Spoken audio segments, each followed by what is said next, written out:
Good Friday afternoon to you. It's 4 o'clock. Time for Sports4CLE. Hope your weekend is off to a great start. Plenty of Browns to talk about. Rookie minicamp underway out in Berea. We'll talk that as well as the schedule release a little later in the show. Randy Gurzi from Dawg Pound Daily will join us. But as I mentioned, rookie minicamp, the first chance for fans and everybody to see the guys the Browns drafted in the draft a couple of weeks ago. They were out on the field in Berea. Defensive end Alex Wright working the bags and ducking under. They like that defensive end, Alex Wright. Here's David Bell, wide receiver, showing some pretty nice hands. All the Browns rookies going through some drills, getting the playbook and getting things going. David Bell was a guy that the Browns identified pretty early in the process as somebody they liked. We're very excited to add David. He was somebody that throughout the process, I know our coaches, our scouts, everybody's excited about him. So he did a nice job today. He doesn't say a lot. He's pretty reserved, but he's very intelligent. Did a nice job with what we gave him today, and I expect him to continue to take strides every day. So I met with the Browns at the Combine, and they talked a little bit about how much they liked me, and the film that I put on was good film. So I definitely had a little bit of idea, but when draft day came, I didn't expect the Browns to pick me up, so I didn't know. What's that mean to you to know that the coach you're going to be playing for spotted something on film that he really liked?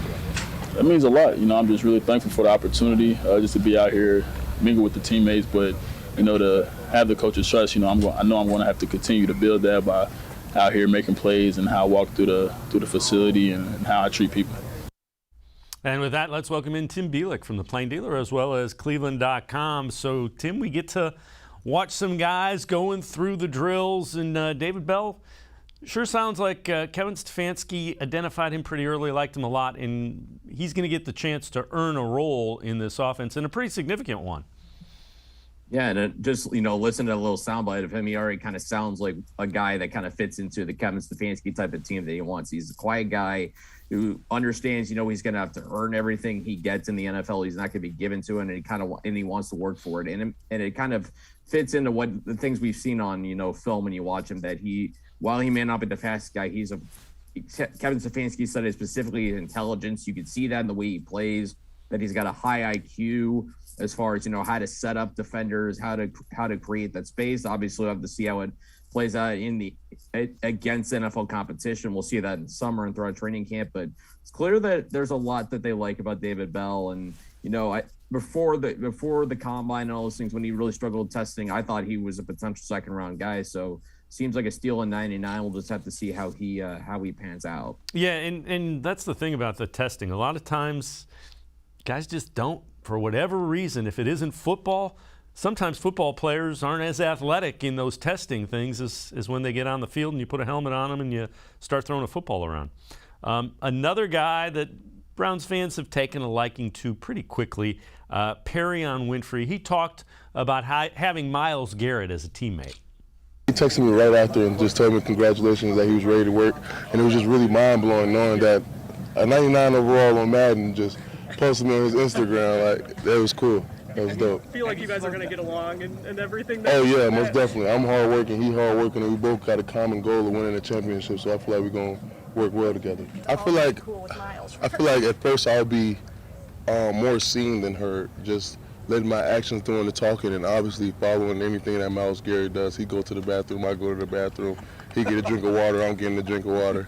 No, I'm just playing, but obviously just taking in the stuff that he's teaching me, because he's obviously doing something great at this level, and that's something that I want to do. So just following in his footsteps. I won't more so likely be trying to dominate people right away and tell people what to do. I would more so likely be listening and soaking things in like a sponge. Tim, I've said it before. If this guy can play like we think he can play, he's going to have one of the biggest Browns cheering sections that has been around in a while. Yeah, he certainly at the very minimum knows how to get people, to like him and all those things, especially that, post-draft Zoom call he had with the barking, all the energy. He was talking about how excited he was to play with Myles Garrett. And I think that's good stuff to see out of, a young player, understanding, that when you go to a team, understanding the veterans you're going to play under and kind of learning from them. That's the thing all rookies kind of go through, get into the NFL. I mean, they obviously have the athletic ability and the tools to be successful. I mean, otherwise they wouldn't be drafted into the NFL, but it's all about what you do when you get into the league. And obviously, Perrion seems like he's, got the right idea by, trying to learn from one of the best in the game in Myles Garrett, understanding exactly how he prepares, all the things he could do. And if Perrion can, continue to follow through with that, if he can, back up, his energy on the field, I think there's certainly, a reason to be pretty excited. And, like David Bell, I think there's a little bit of steal potential there because this guy was, there were mock drafts around the draft weekend that had Perrion Winfrey potentially going to the Browns at 44. So, it seems like he's excited and it's going to be, again, I'm kind of curious, how he's going to progress, not just this year, but, in the years to come. It's going to be fun, pretty fun to watch. And we'll get more into some more of the rookie minicamp and what went on out in Berea. But the other thing that we're going to take a look at, schedule. Let's take a look at how the 2022 schedule lays out. It was announced last night after our show. So first 4 games, they're pretty winnable when you look at it. Panthers, Jets, Steelers on a Thursday night, and then the Atlanta Falcons. Then it gets into a pretty tough stretch. You got the Chargers with Herbert, Patriots, Ravens, Bengals at home on a Monday night. Those are pretty tough. You got a bye, then you come back with the Dolphins, Bills, and Buccaneers. A little bit of a breather with Texans, then some AFC North games with the Bengals, Ravens. Then you get Saints, Commanders, and you finish up with the Steelers. When you look at that, my first reaction to that was Browns should be at the very minimum 3-1, possibly 4-0, and it lays out favorably if for some reason, and nobody knows for sure, but if Deshaun Watson gets suspended for the first part of the season, those are winnable games with Jacoby Brissett or, Baker Mayfield or whomever the Browns have at quarterback.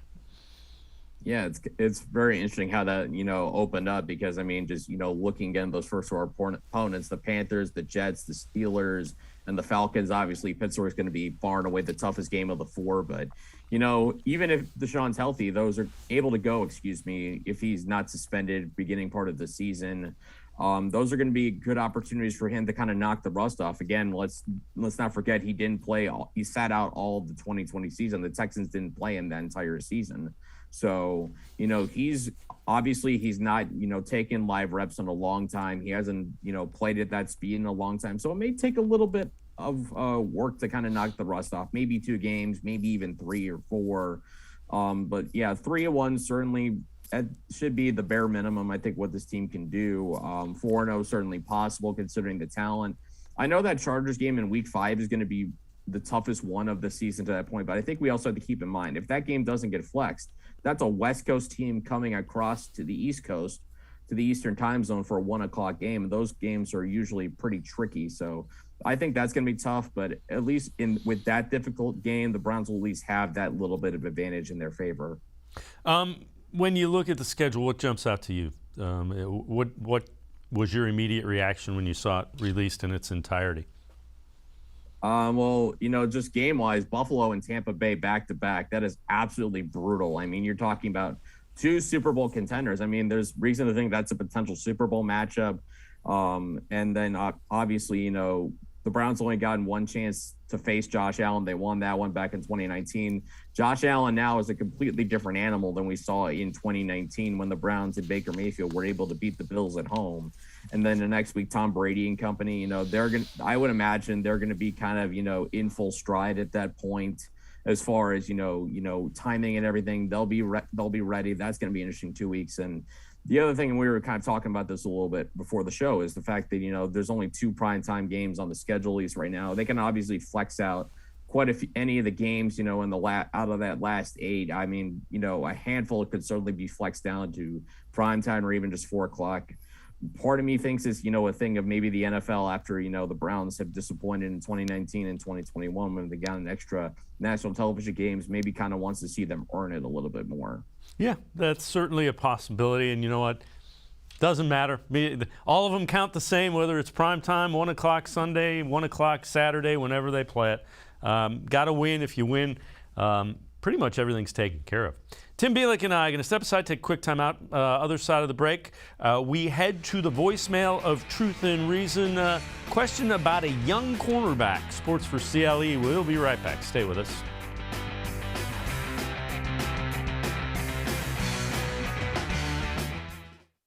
Come back to go forward. Back to learning new things. Back to pursuing your dreams. Tri-C has flexible learning options to fit your life. And every year, more than 1,000 local companies provide Tri-C students with real-world learning. The right education can boost your lifetime earning power by hundreds of thousands of dollars. Start now with a college education you can afford. Tri-C, where futures begin. When it comes to selling you a mattress, most retailers are handing you a long line of extra steps that drive up costs and create confusion. At the Original Mattress Factory, we simplify the mattress shopping experience by building mattresses and box springs in our own local factories and selling them direct to you. It's short, sweet, and simply makes sense. So experience more than just the mattress store. Experience an original, the Original Mattress Factory. The Ohio Lottery Partners in Education program recognizes role model students and teachers from across Ohio. Nominations can now be done completely online. To nominate a deserving teacher or student, go to ohiolottery.com. In the About section, find Partners in Education. There you will find links to the nomination forms. Students kindergarten through 12th grade can be academic all-stars. Teachers can be honored as a Teacher of the Month. The Ohio Lottery Partners in Education, where stars shine.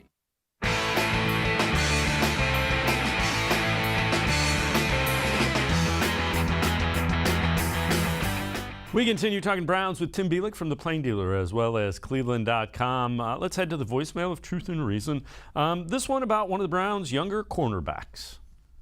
Hi, this is Jerry again. Questions about Greedy Williams. I'm not hearing a whole lot about him. Do you think this is a make or break for him this year? Thanks. Bye. As always, appreciate all the voicemails. Tim, Greedy Williams is an interesting guy. I think if he plays really well, he probably has played himself onto another team at a bigger payday. That's kind of my take with Greedy.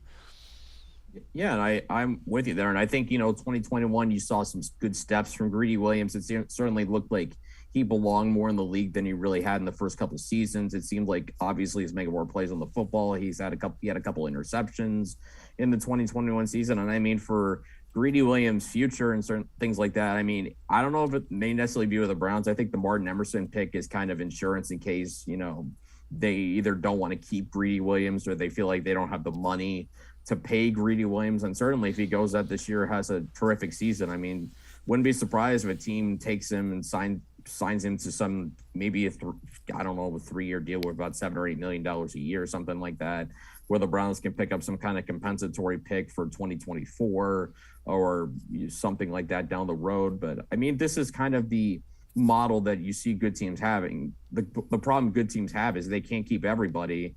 Ultimately, one or two of these guys that they draft and develop, they're not going to be part of the group every year. They're going to move on.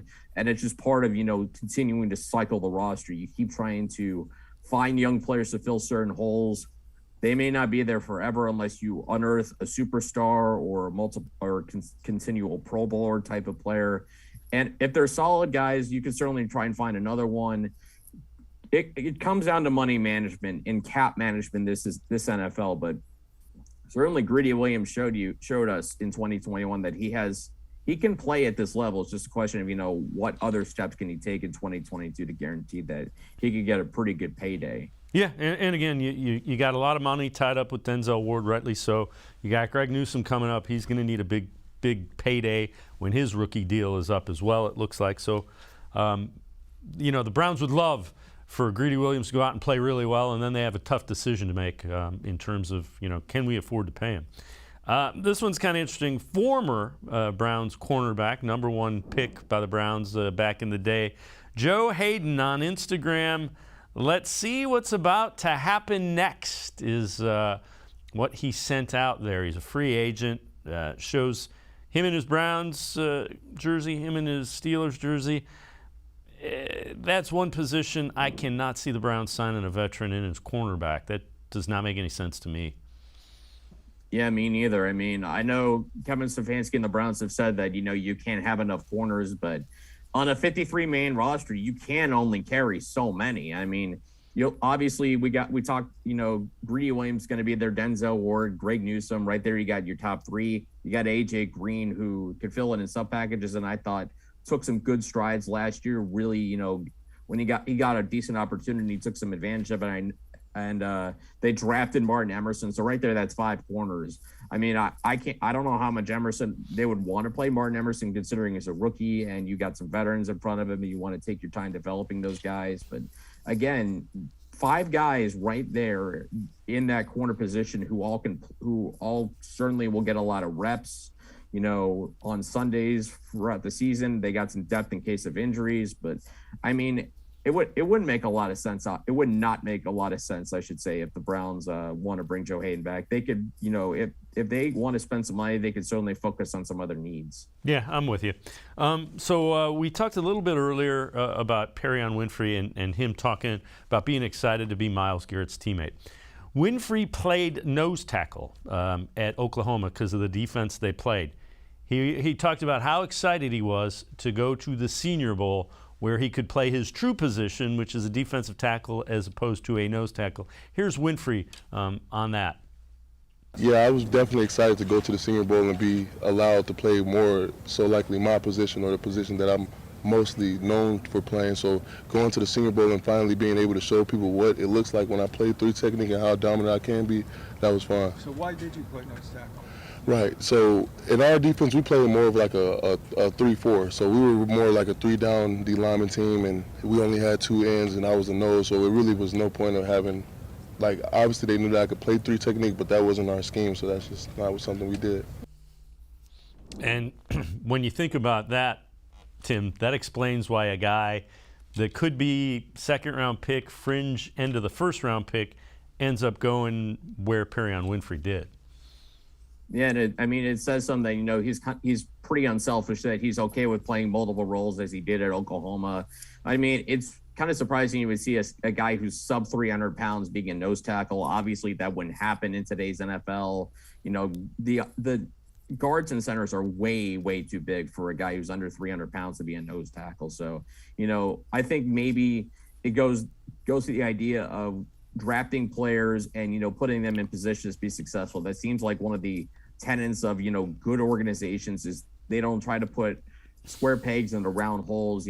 They take a player, they look at a player, they look at what he can do and give him a role that kind of fits what he's good at. And what we saw from Perrion Winfrey is he is a disruptor. I mean, 11 of his 23 tackles last season were for a loss, so he's at his best when we know he's being disruptive, when he can split gaps in the middle and create a whole bunch of issues for the interior offensive lineman. He's not necessarily a guy that's going to win with sheer size. He's going to win with quickness, with first step, and those different attributes that he has. So Browns don't right now have a true run stuffing defensive tackle, but I feel like, the way they're kind of trying to build this defensive front in the interior, that Winfrey is going to be more of that disruptive guy in the middle who can, create some different angles and try to make it tougher for those interior linemen to block him on a consistent basis.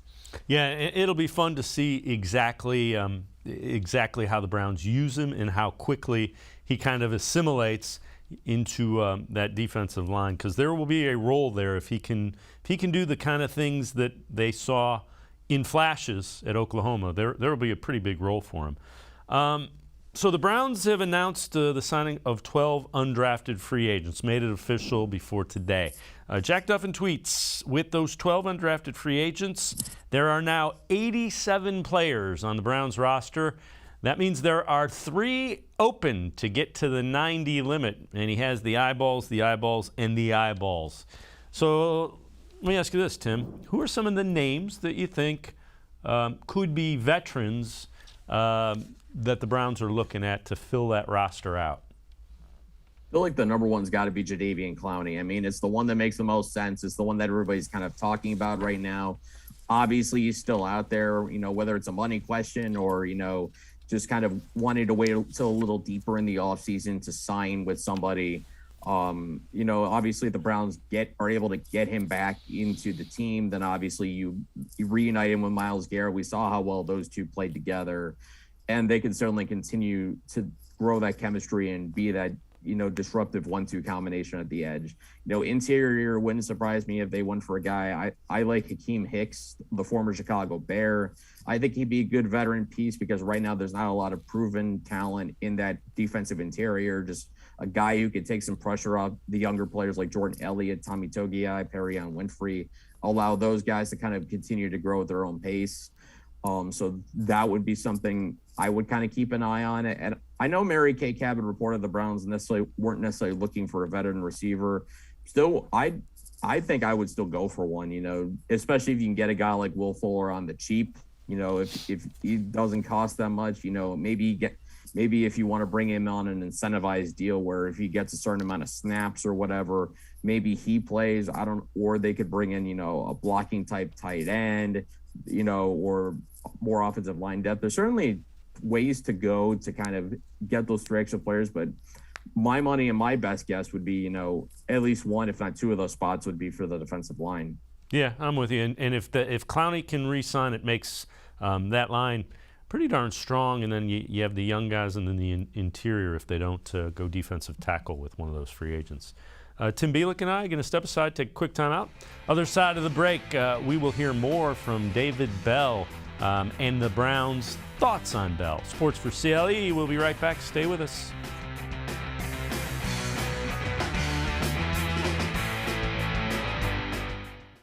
When it comes to selling you a mattress, most retailers are handing you a line. A long line of extra steps that drive up costs and create confusion. At the Original Mattress Factory, we simplify the mattress shopping experience by building mattresses and box springs in our own local factories and selling them direct to you. It's short, sweet, and simply makes sense. So experience more than just the mattress store. Experience an original, the Original Mattress Factory. The Ohio Lottery Partners in Education program recognizes role model students and teachers from across Ohio. Nominations can now be done completely online. To nominate a deserving teacher or student, go to ohiolottery.com. In the About section, find Partners in Education. There you will find links to the nomination forms. Students kindergarten through 12th grade can be academic all-stars. Teachers can be honored as a Teacher of the Month. The Ohio Lottery Partners in Education, where stars shine. Thanks for buying a fishing license. I want you to picture all the great things this simple purchase does. Like building public boat ramps, keeping local waters clean, and maintaining a healthy fish population. What's Mom doing? When you buy a fishing license, you do a lot. Every dollar protects and maintains your local waterways for future generations to enjoy. Visit takemefishing.org.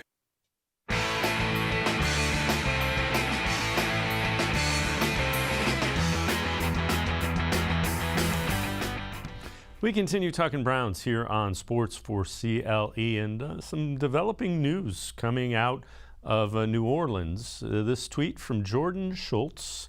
It is Jarvis Landry who will be signing with the Saints. Played his college ball at LSU, heading back to New Orleans where he will sign with the Saints, not the Ravens. So Jarvis Landry, a little bit of a homecoming. One of the guys that will likely try to replace Jarvis Landry, David Bell. He talked again today at rookie minicamp just about signing with or being picked by the Browns, and if he was disappointed that he kind of lasted that long in the draft. I don't wish I went a little bit higher. God put me in this perfect situation, come to the Browns, being a phenomenal offense. Got a great run game, a great passing game, and arguably the best quarterback in the league right now. So I'm just really looking forward for the opportunity to get out there, and hopefully I have that chance to start week 1. Really wherever they need me, whether it's outside, inside, in the backfield, if they want to hand me the ball a little bit. I doubt it, but wherever coach decides to put me at, that's where I see it. So I'm just trying to learn the full concepts of the offense instead of just trying to focus on one position. You had a lot of success in college, underneath coverage, working in the open spaces. Do you feel like that's going to complement what some of the other receivers can do here, the other weapons they have offensively? Yeah, I definitely think it does. All the receivers in our room, they have their own unique talents, and I think mine is being able to find a soft spot in the defense, and like you said, it definitely can balance well with the other receivers in the room. And so, Tim, there you have it. David Bell, likely to be a guy they look at. He'll get the first crack to replace Jarvis Landry, who is signing with the Saints. Better the Saints than the Ravens. Yeah, I mean, it's good for Jarvis Landry. Like you said, he's going home. He's a Louisiana kid, went to LSU, and should be interesting kind of how he fits in there with the Saints, alongside Chris Olave and Michael Thomas.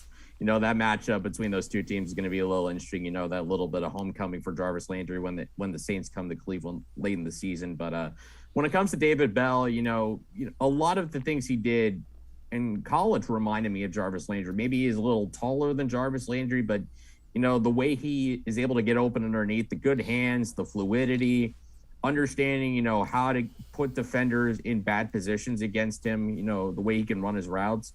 Those are, very savvy things, and that's the way Jarvis Landry was able to succeed so much in the NFL despite not having, the elite athleticism that you see so many of these other top receivers have. That's obviously why Bell dropped, is he didn't test well, but plays faster on the field. We'll see how that translates, but certainly Bell's got a lot of the good tools as far as, understanding the mental approach of the game to have an ability to have success. It's just a question of, can he continue to separate the NFL level and how well he can do in those situations? Yeah, without question. So, again, he'll get a crack. So let's see if he can take advantage of it. All right, let's head back to the voicemail of Truth and Reason. This one about the Deshaun Watson contract in the NFL. Hey, I think this take being floated around by, Mike Florio and a lot of these national guys about how the league is mad at the Browns for giving Deshaun Watson that contract, and that's why nobody's trading for Baker. That's just such a garbage, lazy take. There's 4 teams that are mad at the Browns for giving Deshaun that contract. The Cardinals, the Ravens, the Chargers, and the Bengals. Because they have young quarterbacks on rookie contracts, and they're going to have to match that. But everyone else, why would they be mad at the Browns? Do you think the Seahawks care that the Browns give Deshaun Watson all that money, and that's why they're not trading for Baker? That's just lazy. I think it's stupid. What do you guys think?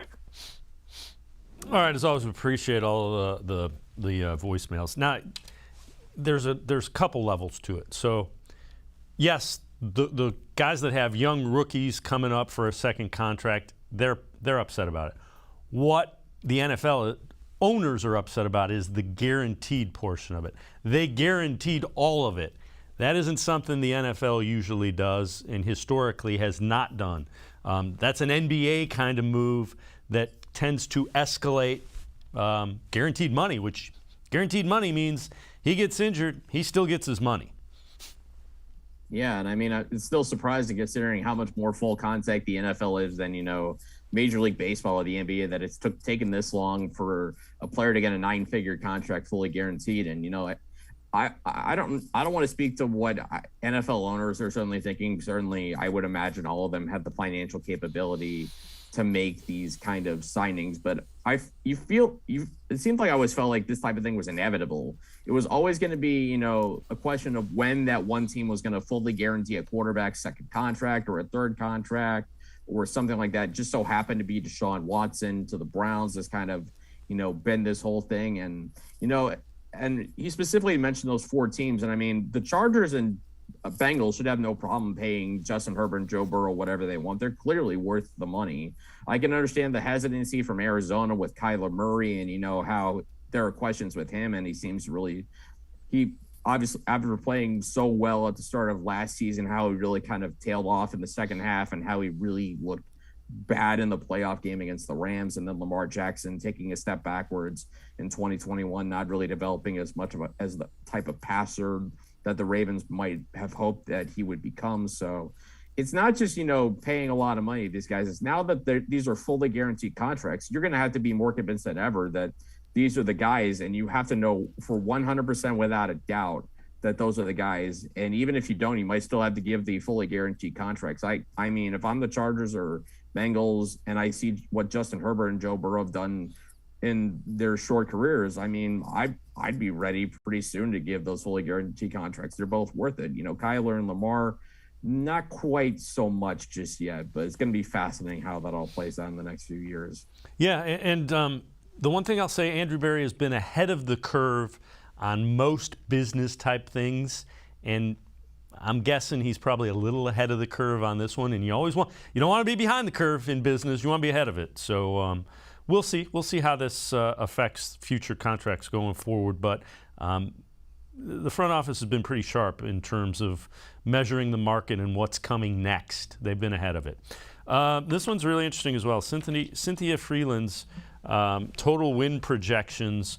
This is on NFL.com. She has the Browns at 8 wins. The over-under total is 9.5. You see the odds to make the playoffs, win the division, win the conference, win the Super Bowl. Now, the interesting thing is AFC North is kind of all bunched together again. She has the Ravens with the most, 9.2 wins. She has the Bengals next, 9.1. She has the Steelers ahead of the Browns at 8.1, and then the Browns at 8.0. I don't, and again, the Steelers always seem to find a way to get to 500 or better, but I look at that roster and I look at the Browns roster, I don't see it.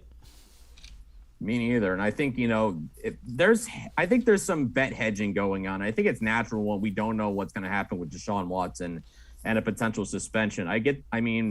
Based on everything we know about that if the trials and stuff and the civil cases don't happen until after the 2022 season, it would make very little sense, I think, for the NFL to suspend him for 2022, in which case you're talking about drastically improving that, projected win total. Just the fact that you would have him all 17 games, you would have the games where you would be able to play the early games to knock off the rust, to learn the system, to develop chemistry with his new receivers, his running backs, his offensive line. I could see where all those things can hamper it. And, the more games he's suspended, the more time it would take for him to kind of do those things to get back to the form he was, in 2019 and 2020 when he was, at his best. So there's that understanding. But from a pure roster perspective, there's plenty of ways the Browns can win games. If Jadeveon Clowney comes back, you've got that defensive end duo that all of a sudden is as formidable as it was a year ago. You got one of the best running games in the NFL with Nick Chubb and Kareem Hunt in the backfield. You got that offensive line. I know they're going to break in a new starter, Nick Harris, but he's going into his 3rd season. I would expect he starts and does a fairly good job. That would be my expectation. But I agree with you. There seems to be no reason other than, just a very conservative projection of why the Browns would be projected to have fewer wins this year than the Steelers. It really just doesn't make a lot of sense. And it goes back to the idea that, there's still so much uncertainty with Deshaun Watson that if the NFL came out and said, we're not going to suspend Deshaun Watson until this legal stuff is taken care of or something like that, then all of a sudden that changes, the win projections and all those things for the Browns. Yeah, that certainly has to figure into it without question. Tim Bielik and I are going to step aside, take a quick timeout. Other side of the break, we'll hear from another rookie, Cade York, straight ahead on Sports4CLE. Stay with us. Come back to go forward. Back to learning new things. Back to pursuing your dreams. Tri-C has flexible learning options to fit your life. And every year, more than 1,000 local companies provide Tri-C students with real-world learning. The right education can boost your lifetime earning power by hundreds of thousands of dollars. Start now with a college education you can afford. Tri-C, where futures begin. When it comes to selling you a mattress, most retailers are handing you a long line of extra steps that drive up costs and create confusion. At the Original Mattress Factory, we simplify the mattress shopping experience by building mattresses and box springs in our own local factories and selling them direct to you. It's short, sweet, and simply makes sense. So experience more than just a mattress store. Experience an original, the Original Mattress Factory. The Ohio Lottery Partners in Education program recognizes role model students and teachers from across Ohio. Nominations can now be done completely online. To nominate a deserving teacher or student, go to OhioLottery.com. In the About section, find Partners in Education. There you will find links to the nomination forms. Students kindergarten through 12th grade can be academic all-stars. Teachers can be honored as a Teacher of the Month. The Ohio Lottery Partners in Education, where stars shine.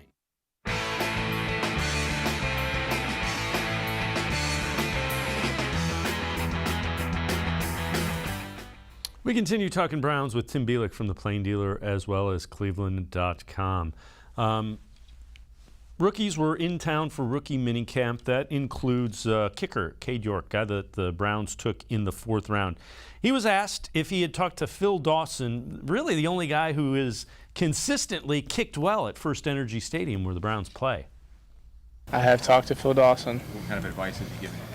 He just kind of went through some of the stuff he did, plant cleats, talked about the wind a little bit, different types of conditions. Everyone has their own style of going about things, but it was cool to pick his brain about a few things. He explained his flag to you? He did say that people be mentioning his flag. When did you guys connect? Friday after the draft, so like a week from today, I think, something like that. Was it a long talk? It's good 30, 40 minutes. Yeah, talked about a lot. Do you think you guys might meet up in person? I'm sure we will eventually. I know he's in Austin, so he's doing his own thing, but I'm sure at some point we'll cross paths. The other thing is Cade York has already gone down and kicked a little bit in First Energy Stadium. A little different this time of year than it is come September, October. But Tim, that's a veteran move. Use your resources, and Phil Dawson, pretty good one. Yeah, I mean, you're right on about that. I mean, Phil Dawson's really the only guy the Browns have ever had who, has made it look easy kicking at First Energy Stadium. I mean, the way the stadium is set up, the architecture, the fact that it's right along the lake, that, the dog pound end is always tricky. I mean, Phil Dawson clearly made that look easy. And as we've seen, in the years since he left, that not that easy. I mean, it's not that easy to kick in that stadium. So it's smart of Cade York to go and talk to Phil Dawson and kind of learn those things from him, get some kicks in now the stadium, kind of learn the stadium where he's going to be kicking. And I mean, there's going to be plenty of times, hopefully for the Browns is for his entire career where he's going to make some big kicks in the cold, probably at that end of the stadium. So the more he can learn about that now, the better, and how to read like the Phil Dawson flag that's over on the one side of the stadium, on the dog pound end, how to kind of handle those winds or whatever, because we've seen how tricky it is. I mean, we all remember that 3-week stretch in 2020 where the weather was bad for 3 weeks in a row. So there have been plenty of times where the weather in Cleveland can get nasty. And Cade York, obviously kicked most of the time at LSU, so he's in the South for the last couple of years kicking. It's going to be a different ball game, but it seems like he's doing all the necessary things to understand, what it's going to take to be a good kicker in this stadium. All right, let's head back to the voicemail of Truth and Reason. This is a really interesting question about the draft in 2018. I know it's a hard thing to guesstimate, but you guys know Andrew Berry pretty well by now. If he was a Browns general manager in the 2018 draft and had the first pick, assuming he would take a quarterback, which quarterback do you think he would take or would have taken? Thank you. Have a great day. As always, appreciate all the voicemails. Tim, I love the question. Just remember, very few people were considering Lamar Jackson in that quarterback class. Josh Allen was viewed as boom or bust. He's obviously boomed. But it was Sam Darnold, Josh Rosen, Baker Mayfield, Josh Allen. Who do you think Andrew Berry takes? That's a tough question. I mean, obviously he had a role in the Browns taking Baker in 2018. Yeah, that's hard to predict because I think, Baker is the safer choice. He was a guy that had the higher floor than Josh Allen. And as good as Josh Allen is right now, we also have to understand that he was put into an outstanding situation in Buffalo, tremendous coaching consistency, that they kept the things the same for him. They had a great plan for his development, and they did things the right way, in developing him. And sometimes with those quarterbacks, it's not about, which one you pick. It's about, can you develop the right guy? And Buffalo certainly got lucky with that. I've said before, I don't know how well he would have developed in Cleveland considering the instability at head coach. I mean, Baker went through 4 head coaches, in his first 3 seasons in the NFL, and that's not good for any player's development. So, I mean, I'm sure there is some part of that plays into it if you don't know for sure if, you're going to have the coach around for a while, if you want to take that investment on a guy who needs a lot of work. Maybe that's why I think as good as Josh Allen is, maybe it still would have been Baker just because, better consistency, better chance for success in some capacity, that even if he doesn't become the elite guy, at the very minimum, you're going to have a solid starting quarterback. Yeah, my guess, and just a guess, would have been that it would have been Baker Mayfield. You got to remember, they're coming off from, what was it, 1-15, 0-16. So you could not swing and miss with a quarterback at number 1 in that draft. That would have been a catastrophic failure. You had to take somebody who was going to be a credible NFL quarterback, and Baker was. He just didn't, he ended up being the second best one. The best one was Allen, then you got Baker. Darnold is still out, and Josh Rosen just, he just washed out. All right, before we go, let's listen one more time. Let's check in on Cade York, talking about the Browns releasing the 2 kickers that were on the roster right after they drafted him. I think they know my mentality, and I'm a very competitive person, and not only am I compete with other people, but I'm compete with myself, and I think they know that, and I think that they want to give me a space to work on what I need to work on, and very thankful for that. But just because there's no one here I'm competing with in the facility, doesn't mean I'm not competing with every other kicker in the country. And again, that's the life of a kicker. He seems to understand that already.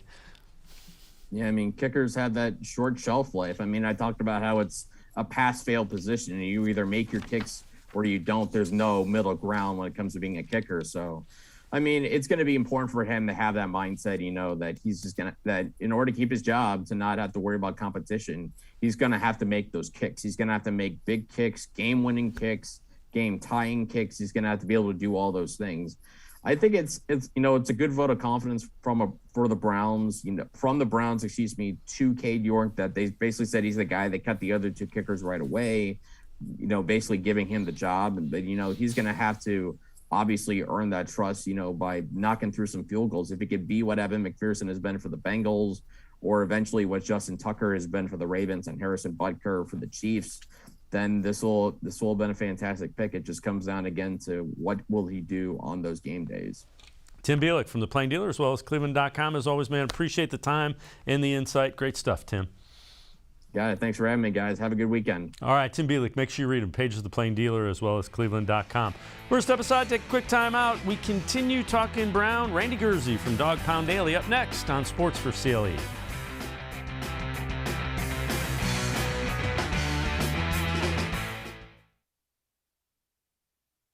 Come back to go forward. Back to learning new things. Back to pursuing your dreams. Tri-C has flexible learning options to fit your life. And every year, more than 1,000 local companies provide Tri-C students with real-world learning. The right education can boost your lifetime earning power by hundreds of thousands of dollars. Start now with a college education you can afford. Tri-C, where futures begin. The Ohio Lottery Partners in Education program recognizes role model students and teachers from across Ohio. Nominations can now be done completely online. To nominate a deserving teacher or student, go to ohiolottery.com. In the About section, find Partners in Education. There you will find links to the nomination forms. Students kindergarten through 12th grade can be academic all-stars. Teachers can be honored as a Teacher of the Month. The Ohio Lottery Partners in Education, where stars shine. I am powerful beyond my wildest imagination. I will define my future. I will keep challenging myself to improve. Because I am a future leader of this great nation. I will be responsible for raising a beautiful family. And educating not only my generation, but many more to come. I will make a difference in my community. And I will stand up for what I believe in. I will not settle for simply chasing my dreams. I will achieve them. Because I was given a chance. An opportunity. A home. At Family, Career, and Community Leaders of America. The ultimate leadership experience. FCCLA has been one of the greatest experiences of my life. It's made me who I am today. Join us. We'll build a new future together.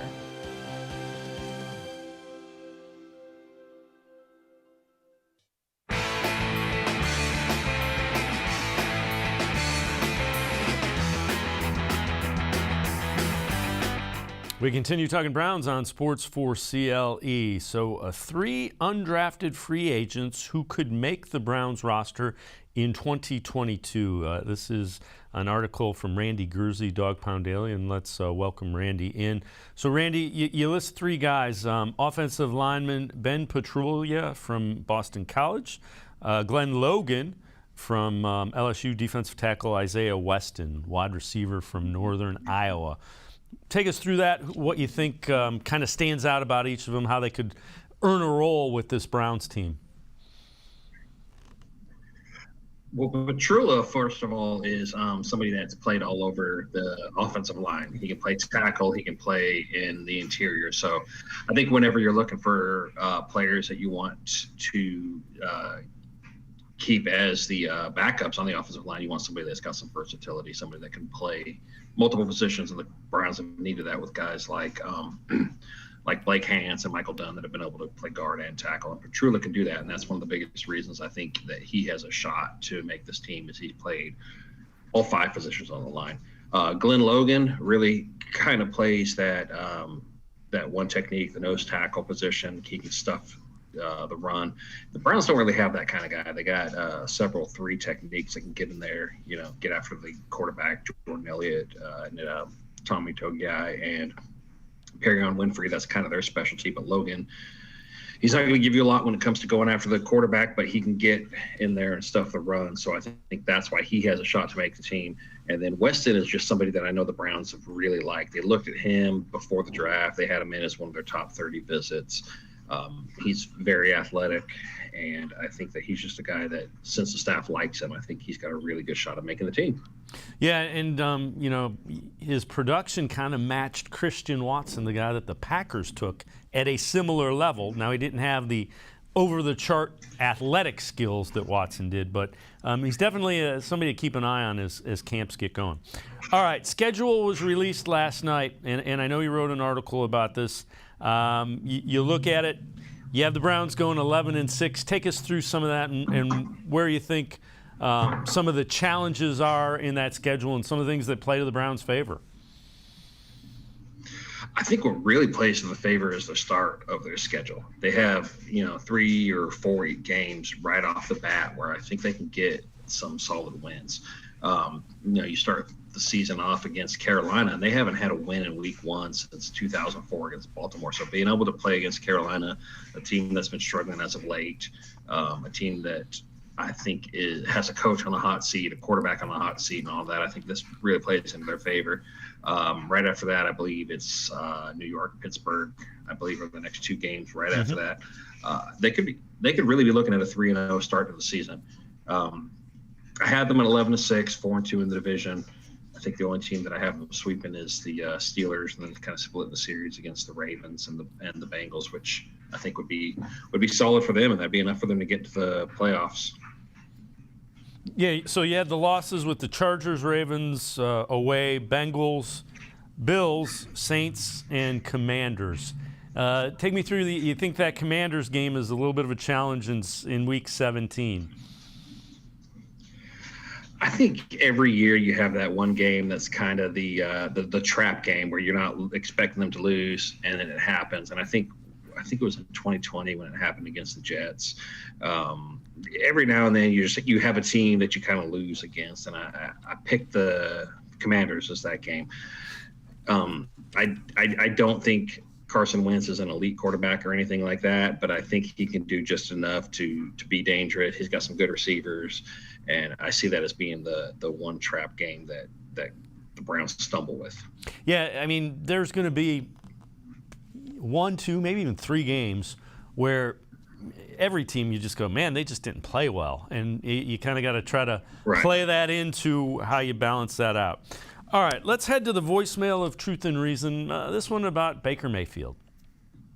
Yes, I was listening the other day, and you were citing Baker Mayfield's statistics and how they ranked on quarterbacks that were drafted higher. The bar is not really set very high. If you'll notice, very few of the dominant quarterbacks of the last decade have actually been picked in the top 5 position. I can only think of Matt Ryan, Matt Stafford, Kyler Murray, maybe Andrew Luck. That's about all. Maybe there just aren't that many people in the NFL that can rate quarterbacks, somewhat like kickers. I don't know. Tell me what you think. Thank you. It's getting a little bit easier, and again, we appreciate all of the voicemails. It's getting a little bit easier because parts of the college game are coming into the NFL more and more. It used to, when it was completely different, you know, figuring out how a guy was going to transition, it wasn't easy. It's more of an art form. I mean, again, when we look back to 2018, it was pretty evenly split between Baker Mayfield, Josh Allen, and even Sam Darnold as to which of those three was going to be elite. Yeah, and people also thought Josh Rosen was going to be in that mix too. And what's funny about what the caller mentioned is he even said Matt Stafford, but until last year there were still questions about Matt Stafford. He put up some amazing numbers with Detroit, but they weren't winning. So it's crazy how hard it is to scout the quarterback position. And I've thought many times the same exact thing the caller just said, that you get several number one overall draft picks that just don't work out. So yeah, it's got to be, it's the hardest position in the NFL to figure out. The Browns know that better than anybody, unfortunately. And that's also why you see them giving up 3 first-round draft picks for Deshaun Watson, because they want to get it right finally. Yeah, and again, look at what the Baltimore Ravens did. They tailored their offense around the skill set of the quarterback. You almost have to do that now in order to give that guy the best chance at success. You absolutely have to. You know, if your quarterback has to feel comfortable in the offense for it to work, and you know, if you don't tailor it to him, it's not going to work out. And I think in the past you've had a lot of these kind of running quarterbacks where teams try to put them, you know, they're a round peg trying to put them into a square hole, where they're trying to make the mobile quarterback into a pocket passer. But Baltimore did it the right way by just saying, hey, let's build around this guy and let's make him comfortable. And I think a lot of teams are starting to come around to that, which, like you said, it might make it easier, but it's an art form, and it's never a perfect science.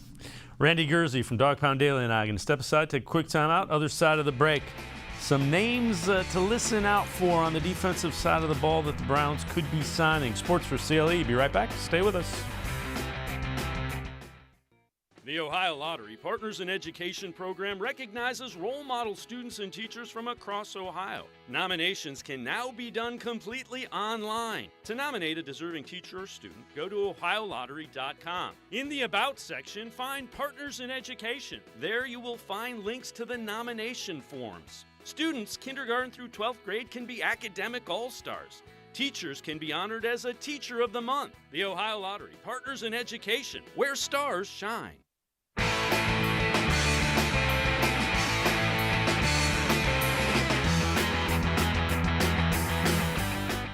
Talking Browns with Randy Gurzi from Dog Pound Daily. So, Randy, I know you wrote an article, some defensive ends that the Browns could potentially sign in May. Take us through that. Who you think and what are you thinking there?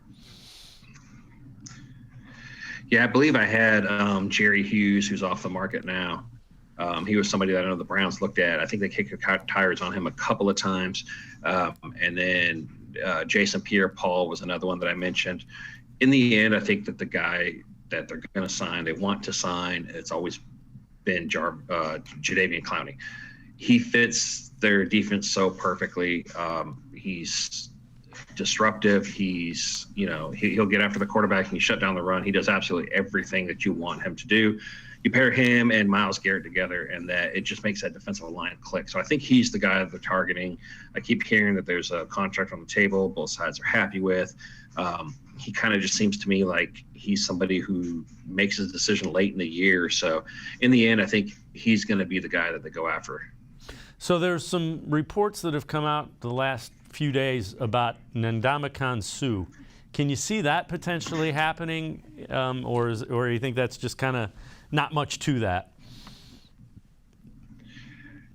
I don't personally see the fit with Ndamukong Suh. He's more of that 3 technique, which they drafted Perrion Winfrey, and that's more of what Suh does, is the inside penetration, getting after the quarterback. If they're going to go after another defensive tackle, I think that a big run stuffer, what they thought they had in Andrew Billings a couple years ago, would make a lot more sense than Ndamukong Suh.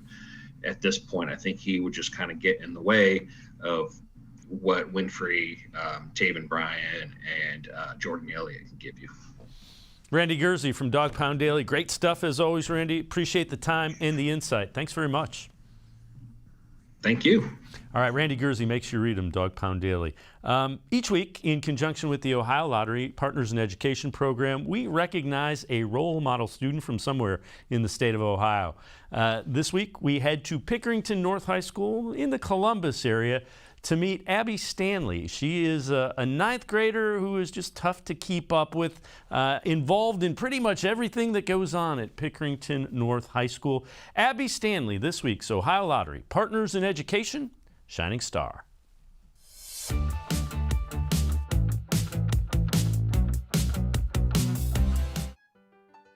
If you thought keeping up with the Joneses was a challenge, you should try keeping up with Pickerington North freshman Abby Stanley. She plays varsity tennis, the piano and violin, draws and paints, is involved in theater, and is committed to several community groups, all while transitioning into high school. I think the first word that comes to mind is nonstop. Whether it's activities, or if you're having a conversation with her, or if you're asking goals or things that she wants to do, there's always more. It was a little crazy for a little while. Theater would clash a little bit with my after-school stuff like piano lessons and my late-night tennis lessons that I take.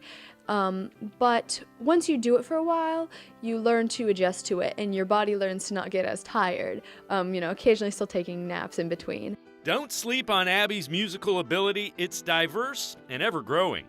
I'm musically gifted, and I play the piano. I've been playing for, I think, about 6 or 7 years, and I've been playing the violin for about 4 years.